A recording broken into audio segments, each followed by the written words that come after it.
Assalamualaikum warahmatullahi wabarakatuh. Kami dari kelompok 6 akan mempresentasikan hasil diskusi kami tentang evolusi. Sebelum itu, izinkan kami untuk memperkenalkan diri kami dengan saya sendiri, Rahmi Alfitri, dan rekan-rekan saya yaitu Nafiza Azahra, Putri Amelia, dan yang terakhir Rizka Andra Septia Bakri. Selanjutnya,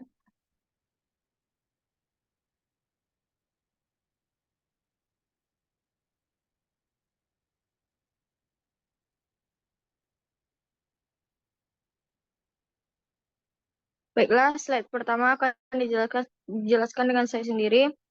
A. Pengertian evolusi. Evolusi adalah proses perubahan makhluk hidup yang terjadi dalam jangka waktu yang sangat lama dan secara perlahan sehingga akan terbentuk spesies baru. Selanjutnya, macam-macam evolusi. Pertama, berdasarkan hasil dibedakan menjadi dua, yaitu evolusi progresif, yaitu evolusi yang menunjukkan pada kemungkinan dapat bertahan hidup atau survive. Contohnya, kedua, evolusi agresif atau retrogress, yaitu evolusi menuju pada kemungkinan menjadi punah, contoh dinosaurus. Soalnya berdasarkan objek yang mengalami dibedakan menjadi dua, yaitu A. Evolusi organik, yaitu evolusi yang terjadi pada makhluk hidup. B. Evolusi kosmik, yaitu evolusi yang terjadi pada benda mati. Selanjutnya, evolusi terdapat tanda-tanda. Pertama, adanya faktor keturunan yang diwariskan turun-temurun.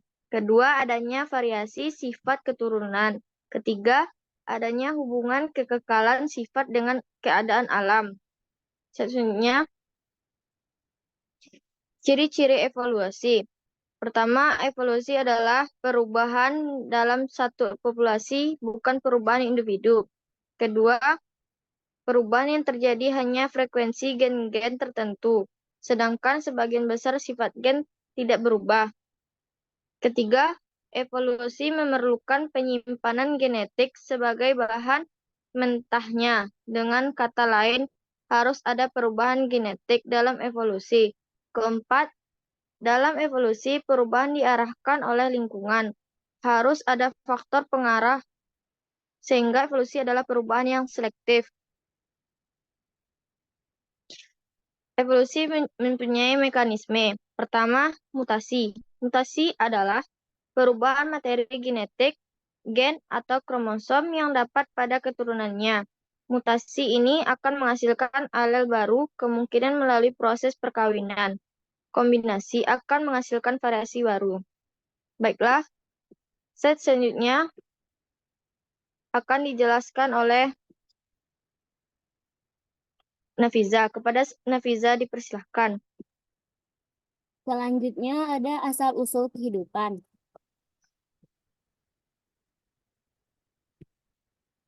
Yang pertama, ada teori abiogenesis atau generatio spontanea, menerangkan bahwa makhluk hidup berasal dari benda mati. Penyusunan teori ini berasal dari fakta-fakta yang masih sangat sederhana, seperti kata berasal dari lumpur dan belatung dari daging busuk. Aristoteles melakukan percobaan pada tanah yang direndam air akan muncul cacing. Teori ini dikuatkan oleh ilmuwan Belanda bernama Anthony van Leeuwenhoek pada tahun 1677. Leeuwenhoek memperhatikan adanya makhluk renik pada air rendaman jerami. Ia lalu menyimpulkan bahwa mikroorganisme berasal dari udara atau makanan basi. Kemudian John Needham pada tahun 1700 melakukan penelitian dengan cara memanaskan air kaldu atau bebas dari mikroorganisme, kemudian mendinginkannya. Setelah beberapa lama, di dalam air kaldu muncul lagi mikroorganisme yang baru. Menurut Needham, mikroorganisme berasal dari air kaldu atau benda mati. Yang kedua ada teori biogenesis. Teori abiogenesis disanggah oleh teori biogenesis sejak abad ke-19.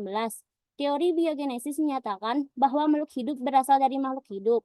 Teori biogenesis dikemukakan oleh Francisco Redi, Louis Pasteur, dan Lazarus Spallanzani. Yang pertama ada dari Francisco Redi dengan melakukan percobaan dengan tujuan membuktikan bahwa belatung yang ada di daging berasal dari induk lalat yang bertelur di daging tersebut. Dengan prosedur digunakan 3 toples A, B, dan C. Toples A steril dari kuman, diisi sepotong daging dan ditutup kain rapat. Toples B steril dari kuman, diisi sepotong daging dan dibiarkan terbuka. Toples C steril dari kuman, diisi sepotong daging dan ditutup dengan kain kasa. Ketiga toples dibiarkan selama beberapa hari yang menghasilkan pada toples tidak ada belatung sama sekali. Pada toples B terdapat banyak belatung di daging. Pada toples C terdapat belatung di atas kain kasa dan belatung. Kesimpulannya bahwa belatung berasal dari lalat yang hinggap di daging untuk bertelur. Yang kedua ada Lazzaro Spallanzani dengan melakukan percobaan dengan tujuan membuktikan bahwa mikroorganisme tidak tumbuh dari air sediaan yang steril. Dengan prosedur, digunakan 2 buah labu. Labu pertama diisi air sediaan dari sari kacang hijau yang dipanaskan. Setelah dingin, labu tersebut dibiarkan terbuka selama beberapa hari. Labu 2 berisi sediaan dari sari kacang hijau yang dipanaskan. Selanjutnya, ditutup rapat-rapat dan didinginkan serta dibiarkan selama beberapa hari yang menghasilkan pada labu yang dibiarkan terbuka air sediaan berubah keruh. Pada labu yang ditutup rapat air sediaan tetap tampak jernih. Kesimpulan dari percobaan ini adalah air sediaan keruh menunjukkan bahwa terdapat kuman yang masuk ke dalam air sediaan tersebut. Kuman tersebut terbawa oleh udara. Yang ketiga ada Louis Pasteur melakukan percobaan dengan tujuan untuk membuktikan bahwa mikroorganisme tidak tumbuh dari air sediaan steril yang ditempatkan di labu leher angsa. Prosedurnya digunakan 2 buah labu leher angsa. Labu pertama berisi air sediaan yang terdiri dari larutan gula dan ragi yang dipanaskan. Selanjutnya, labu dibiarkan selama beberapa hari dengan posisi tegak. Lalu, labu kedua berisi air sediaan yang terdiri dari larutan gula dan ragi yang dipanaskan. Selanjutnya, labu dimiringkan sampai air sediaan keluar sedikit dari ujung pipa. Lalu, labu tersebut diletakkan kembali dalam posisi tegak selama beberapa hari. Hasil dari percobaan ini adalah, pada labu yang diletakkan dengan posisi tegak, air sediaan tampak jernih. Pada labu yang tadinya diletakkan dengan posisi miring, air sediaan tampak keruh. Kesimpulan dari percobaan ini adalah, air sediaan keruh menunjukkan bahwa kuman dari udara dapat masuk ke air sediaan tersebut saat posisi labu dimiringkan. Selanjutnya ada teori kosmozoik atau kosmozoan. Teori ini menyatakan bahwa makhluk hidup di bumi berasal dari spora kehidupan yang berasal dari luar angkasa. Spora kehidupan tidak dapat bertahan di planet ruang angkasa yang sangat dingin, kering, dan adanya radiasi yang mematikan. Akhirnya, spora kehidupan itu pindah ke bumi. Teori ini disenggah oleh para ilmuwan. Selanjutnya ada teori penciptaan atau special creation. Teori ini diperoleh tidak berdasarkan eksperimen. Teori ini beranggapan bahwa makhluk hidup diciptakan oleh Tuhan seperti apa adanya. Dalam teori ini tidak disinggung mengenai asal-usul materi kehidupan. Selanjutnya ada teori evolusi kimia. Proses terbentuknya kehidupan di permukaan bumi dijelaskan dengan teori evolusi kimia. Teori evolusi kimia menerangkan bahwa bahan-bahan organik berasal dari bahan-bahan anorganik yang mengalami perubahan secara perlahan-lahan. Teori ini didukung oleh beberapa ilmuwan seperti Alexander Oparin, Haldane, Stanley Miller, dan Harold Urey. Teori evolusi kimia atau biokimia menyebutkan bahwa pada awal terbentuknya kehidupan di atmosfer, terdapat CH4, NH3, H2O, dan H2. Adanya penyinaran ultraviolet dari matahari, panas dari gunung berapi, muatan listrik yang kesemuanya merupakan sumber energi, membantu pembentukan senyawa organik dari senyawa anorganik. Selanjutnya ada teori evolusi biologi. Evolusi biologi dimulai saat pembentukan sel. Teori evolusi biologi menyatakan bahwa makhluk hidup pertama merupakan hasil evolusi molekul anorganik. Evolusi kimia yang akhirnya berkembang menjadi struktur kehidupan atau sel. Sekian materi dari saya kembalikan kepada moderator. Terima kasih kepada Fiza. Selanjutnya akan dijelaskan oleh Rizka. Kepada Rizka dipersilakan. Baiklah, saya menjelaskan teori evolusi. Yang pertama, Jean-Baptiste de Lamarck tahun 1744 sampai 1829. ialah seorang ahli biologi Prancis yang menjelaskan evolusi berdasarkan suatu gagasan bahwa perubahan pada suatu individu disebabkan oleh lingkungan dan bersifat diturunkan, disebut dari Lamarckisme. Contohnya itu klasik yang digunakan untuk menggambarkan teori evolusi. Ini adalah jerapah memiliki leher yang panjang karena kebiasaannya memakan daun dari pohon. Yang kedua yaitu Charles Robert Darwin dari 1809 sampai 1082. Teori evolusi Darwin tidak mengakui adanya penciptaan makhluk hidup secara mendadak dan berwujud sama selama hidup di bumi. Beberapa hal pokok dalam teori evolusi Darwin sebagai berikut, yaitu yang pertama, variasi pada organisme merupakan variasi karakteristik yang muncul dalam penampakan fenotip organisme. Yang kedua, terjadi seleksi alam dan kehidupan organisme. Individu yang mempunyai variasi yang sesuai dengan lingkungan dapat tetap bertahan hidup berkembang biak. Namun individu yang mempunyai variasi yang tidak sesuai dengan lingkungan akan tersingkir.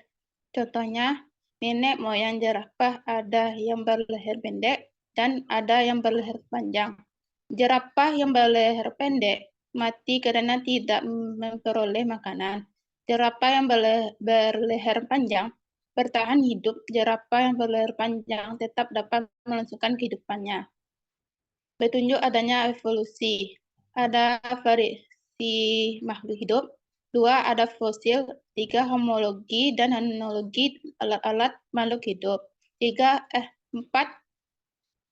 Embriologi perbandingan. 5. Perbandingan fisiologi. 6. Petunjuk secara biokimia. 7.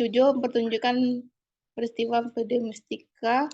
Dan 8. Petunjuk alat tersisa. Baiklah, materi dari saya kembalikan ke moderator. Terima kasih kepada Rizka. Selanjutnya akan dijelaskan oleh Amel. Kepada Amel dipersilakan. Baiklah, terima kasih kepada moderator. Materi selanjutnya yaitu bukti evolusi. Bukti paleontologi yaitu fosil. Yang pertama bentuk transisi, contohnya fosil Archaeopteryx atau transisi reptil atau burung. Slide selanjutnya. Bentuk yang menunjukkan urutan evolusi pada kuda dapat dilihat pada gambar tersebut. Selanjutnya, bukti perbandingan anatomi yang pertama ada homologi, yaitu asal-usulnya sama, fungsi berbeda. Contohnya, homologi anggota tubuh bagian depan vertebrata atau humerus, radius, ulna, karpal, metakarpal. Selanjutnya, analogi, yaitu fungsinya sama dan asal-usul berbeda. Contohnya, analogi antara sayap insekta dengan sayap burung. Bisa dilihat pada gambar. Selanjutnya, bukti perbandingan embriologi. Hewan yang mempunyai kekerabatan dekat memiliki tahap perkembangan embrio yang sama. Perkembangan dari sel hingga embrio dewasa merupakan ulangan atau sama dari perkembangan satu sel atau multisel. Perbandingan fisiologi dan biokimia.